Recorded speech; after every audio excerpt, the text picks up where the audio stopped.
আচ্ছা, কুরবানির কথা বলছে। আচ্ছা, কুরবানির কথা বলি। আপনি একটা গরু কিনে নিয়ে আসছেন, মোষ কিনে নিয়ে আসছেন, কারো অধিকার নাই, কারো মানে পুলিশের অধিকার নাই আপনাকে আটকে আপনার নামে কেস দেওয়া। কখন অন্যায়? যখন আপনি ছুরিটা চালালেন, হত্যা করলেন, জবাই করলেন। এটুকু মাথায় রাখুন, এক নম্বর কথা। দ্বিতীয় কথা, এই আইনের 12 নম্বর সেকশনে বলা আছে, আইনের 12 নম্বর সেকশনে বলা আছে যে সরকার যদি চায় তাহলে ধর্মীয় উৎসবের জন্য, গবেষণার জন্য, চিকিৎসার জন্য ছাড় দিতে পারে। ভাঙড়ের বিধায়ক হিসাবে সরকারকে আমি একটা চিঠি করেছি। একদিকে মুসলমানদের ধর্মীয় আচরণে কিছুটা হলো আঘাত লাগছে আইনটা, যদি আপনি এটা রিল্যাক্সেশন দেন তাহলে ধর্মীয় আচরণ সুষ্ঠুভাবে সম্পূর্ণ হবে। আর আমার হিন্দু ভাইরা যারা গোপালন করে তারাও অর্থনৈতিকভাবে তারা ক্ষতিগ্রস্ত হচ্ছে, তারাও অর্থনৈতিকভাবে ক্ষতিগ্রস্ত হবে না। 12 নম্বর সেকশনটাকে আপনি আপনার ক্ষমতা ব্যবহার করুন। তারপরেও বলছি, ওই সেকশনে আর একটা সেকশন আছে, ওই আইনে আর একটা সেকশন আছে, সেই সেকশন দিয়ে অলরেডি চিঠি আপনার এলাকার যে কটা থানা আছে থানায় পাঠিয়ে দেওয়া হয়েছে। পুলিশ আপনাদের কি খুব কড়াকড়ি করছে না তো? নিয়মের মধ্যে আপনারাও থাকবেন, পুলিশও কিচ্ছু আপনাকে ডিস্টার্ব করবে না, এটা আমি বলে যাচ্ছি। আর সব কথা মাইকে বলা সম্ভব নয় ভাই, সম্ভব নয়। আমি তারপরে আবারও বলছি, আইনের ঊর্ধ্বে কেউ নয়। এবার আমি একটু আপনাদের বলে যাই, আমি এই এখন এই ডামাডোল চলছে, ভেবেছিলাম পরে বলবো, কিন্তু এখনো বলে যাচ্ছি, আমি আগামী দিনে কোর্টে যাচ্ছি। কোর্টে গিয়ে আমি চ্যালেঞ্জ করব যে 14 বছরের পরে নয়, 14 বছরের আগে নয়, খাওয়ার জন্য নয়, এক্সপোর্টের জন্য নয়, পশ্চিমবাংলাতে কোনো গরুই জবাই করা যাবে না। বুঝতে পারছেন? খাবোই না গরু। লাও 14 বছরের পরে কেন খাবো? 14 বছরের আগে খাওয়া যাবে না, পরে খাওয়া যাবে না, এতো তো টোটালটাই যেমন খাওয়া যাবে না। আর একটা করব, গরুও বিদেশে বিক্রি করা যাবে না, এই আইন করতে হবে। ওই জন্য আমি কোর্টে যাব, আমি মাথায় রাখুন। কারণ আমরা ইলেকট্রাল বন্ড মানে ওই রাজনৈতিক দলগুলোকে বড় বড় কোম্পানিরা টাকা দিয়ে সহযোগিতা করে। আমার পাশে যে বামপন্থীরা আছেন, এদেরা ইলেকট্রাল বন্ডেও শূন্য, একটা টাকা এরা নেয়নি কর্পোরেটদের কাছে। কিন্তু বিজেপির ইলেকট্রাল বন্ড সব থেকে বেশি পেয়েছে। তার মধ্যে যারা আবার বিদেশে গরুকে জবাই করে বিক্রি করে, ওদের গরু যাই প্যাকেট হয়ে যায়, ওখানে হালাল লিখতে হয়। আল কাবির নাম দিয়েছে, কোম্পানির মালিক উত্তরপ্রদেশ একজন ব্রাহ্মণ, হিন্দু ব্রাহ্মণ। আল কাবির নাম দিয়ে গরু বিক্রি করছে, ওই গরুটা বিদেশেও না বিক্রি করতে পারে, তার মামলা আমি করব। আর এক সমাজের হেভি অংশের মুসলমান আজকে তারা প্রতিজ্ঞাবদ্ধ হয়েছে, এবারে টোটাল গরু জবাই করব না। তারা যে প্রতিজ্ঞাবদ্ধ হয়েছে সেটাকেও আমি স্বাগত জানাবো, তার বিরুদ্ধে আমি কথা বলতে পারবো না। তাহলে গরু কাঠের ব্রিজ বলছিল না, ভাঙড় 1 নম্বর থেকে 2 নম্বর যাওয়ার কাঠের ব্রিজটা কার হতে হয়েছে? আমার চণ্ডীহাট থেকে শুরু করে এখন যেগুলো বাকি আছে, আগের দিন বামনঘাটায় গিয়েছিলাম, একটা কাঠের ব্রিজ আছে বাজারের ওপর দিয়ে, ওরা বলেছে ফুট ব্রিজ করে দেওয়ার জন্য।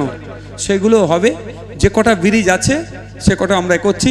বড়ালি ঘাটের ওই ব্রিজটা যখন খারাপ ছিল, তারপরে রিপেয়ারিং কার দাবিতে হয়েছে?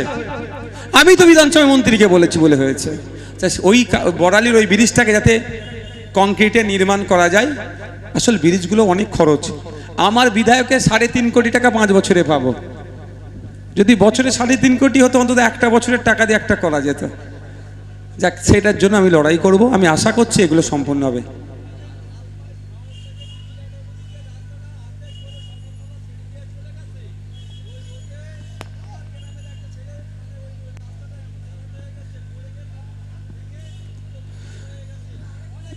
হ্যাঁ, আমি আপনাদের বলি,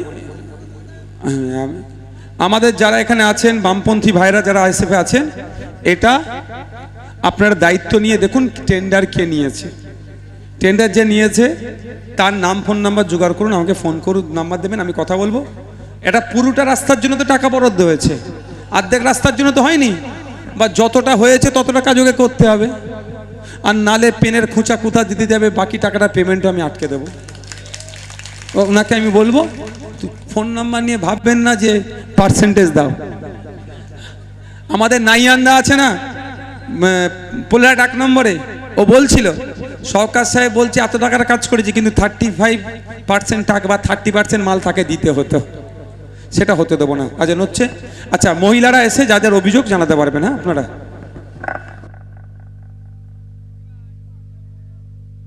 আইনজীবীর সাথে কথা আছে, বলুন কি বলছেন। বলছি কুরবানি,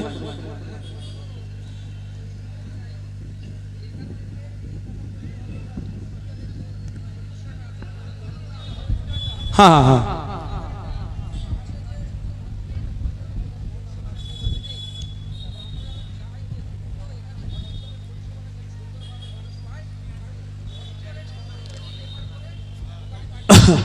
ওই আমার ভাই একটা প্রস্তাব রেখেছে এখানকার হসপিটাল।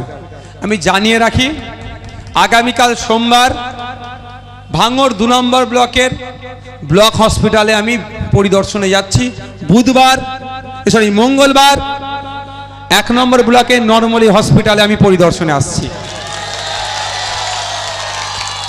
শুধু তাই নয়, এখানে টেকনো ইন্ডিয়াকে জায়গা দিয়েছিল, জায়গায় যেটা পড়ে আছে তারা ফেল করেছে, এবং এখান থেকে যাতে এখানের পরিষেবা পায় তার জন্য আমি হসপিটালে আসবো। যিনি দায়িত্বশীল আছেন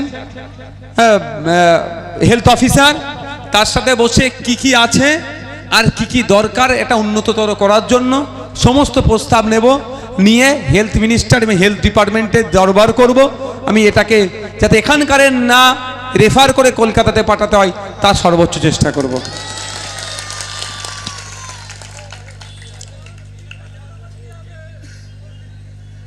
আর একটা কথা হচ্ছে, এই বাসন্তী হাইওয়ে এক্সটেনশন করার দরকার আছে।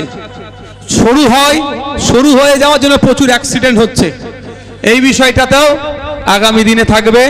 এটাও বলে রাখি, নতুন বাস রুট ভাঙড়ের হোক। আর আপনারা দেখবেন, আমি চিঠি পাঠিয়েছিলাম দিল্লিতে রেলওয়ে মিনিস্ট্রির কাছে, ভাঙড়কে রেলের মানচিত্রে আনা হোক। এটা খুব তাড়াতাড়ি একটা সুখবর পেতে চলেছেন আপনারা।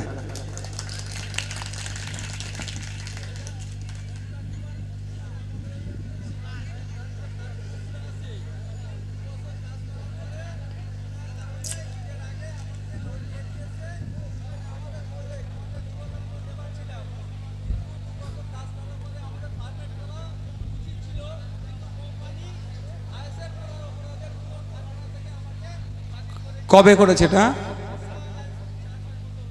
আমাদের নেতৃত্বদের বলেছেন? না বললে কি করে জানবো আমরা, বলুন? আপনি যদি ধরছি আইএসএফ করার অপরাধী করেছে, তাহলে আইএসএফ এর নেতৃত্বদেরকে বলতে হবে তো। আপনি আইএসএফ করুন আর নাই করুন, আমি বলবো কারো কোনো এই ধরনের ঘটনা ঘটলে প্রথম বুথে আইএসএফ এর যারা আছে তাদেরকে আপনারা জানান, তারা অঞ্চল নেতৃত্ব থেকে জানাবে, আমাকে জানাবে, এই বিষয়টা দেখে নেব। কথা বলবো, দাঁড়াও, এখন ডাকিনি কাউকে। এই যে কাজের কথা বললো, শুধু তাই নয়, কাজ করতে গিয়েছেন, দুর্ঘটনায় পড়েছেন, হাত কেটে গেছে, পা কেটে গেছে বা জ্বর হয়েছে, সেই দিনে রোজটা আপনারা পান কাজে না গেলে।